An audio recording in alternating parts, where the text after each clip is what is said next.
বাংলাদেশের বিরুদ্ধে ভয়ঙ্কর অপতৎপরতায় লিপ্ত ভারতের গণমাধ্যম। দেশটির গণমাধ্যমের এমন ভূমিকা দুই দেশের স্বাভাবিক সম্পর্কের জন্য কোনোভাবেই সহায়ক নয়।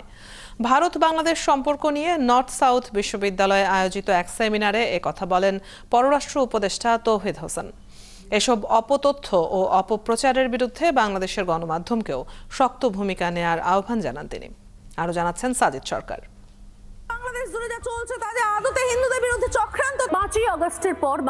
গেল 5 আগস্ট শেখ হাসিনা ভারতে পালিয়ে যাবার পর থেকেই বাংলাদেশের বিরুদ্ধে একের পর এক মিথ্যা তথ্য ও গুজব ছড়িয়ে যাচ্ছে দেশটির গণমাধ্যম।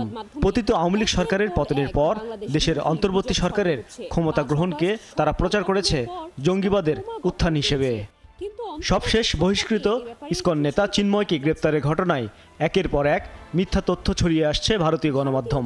চট্টগ্রামে আইনজীবী হত্যার ঘটনাটিকে তারা প্রচার করেছে পুলিশের গুলিতে নিহত হিসেবে। প্রায় প্রতিদিনই বাংলাদেশ সম্পর্কে কোনো না কোনো মিথ্যা তথ্য প্রচার করে মানুষের মনে ঘৃণা উস্কে দিচ্ছে দেশটির গণমাধ্যম। নর্থ সাউথ বিশ্ববিদ্যালয়ে আয়োজিত এই সেমিনারে দেশটির গণমাধ্যমের এমন তৎপরতাকে রীতিমতো ভয়ঙ্কর ও স্বাভাবিক সম্পর্ক বজায় রাখার ক্ষেত্রে অন্তরায় বলে উল্লেখ করেন পররাষ্ট্র উপদেষ্টা। একেবারে যেন তারা ভয়ঙ্করভাবে লেগে পড়লো আমাদের। আমি এটা স্পষ্টভাবে এবং খোলাখুলিও বলেছি, এমনকি আমার বিভিন্ন স্টেটমেন্টও বলেছি, এমনকি আমার এই দায়িত্ব নেওয়ার পরে আমি বলেছি যে ভারতীয় মিডিয়া যে ভূমিকা নিয়েছে এটা কোনো অবস্থাতেই দুটো দেশের মধ্যে স্বাভাবিক সম্পর্ক প্রতিষ্ঠার জন্য সহায়ক না, প্রতিবন্ধক এটা একটা। এ বিষয়ে দেশের গণমাধ্যমগুলোরও শক্ত ভূমিকা রাখার পরামর্শ দেন তিনি। কিন্তু প্রচুর ওই যে ট্রুথ চেক করার যে ব্যবস্থা আছে সেখানে কিন্তু একেবারে প্রমাণিত যে অনেকগুলি বক্তব্য তারা সম্পূর্ণ মিথ্যা দিচ্ছে। সেগুলিকে আমি মনে করি যে আমাদের মিডিয়া আরেকটু শক্তভাবে উত্থাপন করতে পারে। দুই দেশের মধ্যে পরস্পরের স্বার্থ সংরক্ষণের প্রয়োজনীয়তা উল্লেখ করে অমীমাংসিত তিস্তা ইস্যু ও সীমান্ত হত্যার ঘটনাগুলো উল্লেখ করেন উপদেষ্টা।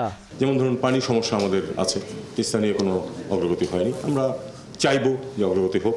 সীমান্ত হত্যা একটা বিষয় যেটা নিয়ে আমরা কিন্তু আমি সবসময় খুব শক্ত বলেছি, এমনকি যখন সামনাসামনি ভারতীয়দের সাথে আলাপ হয়েছে তখন আমি তাদেরকে বলেছি কোনো অবস্থাতেই গ্রহণযোগ্য না।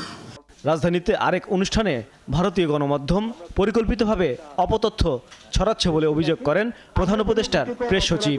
বর্ডারের ওই পারের থেকে এক ধরনের কোঅর্ডিনেটেড ম্যাসিভ একটা ডিসইনফরমেশন ক্যাম্পেইন। সাজিদ সরকার, ৭১, ঢাকা।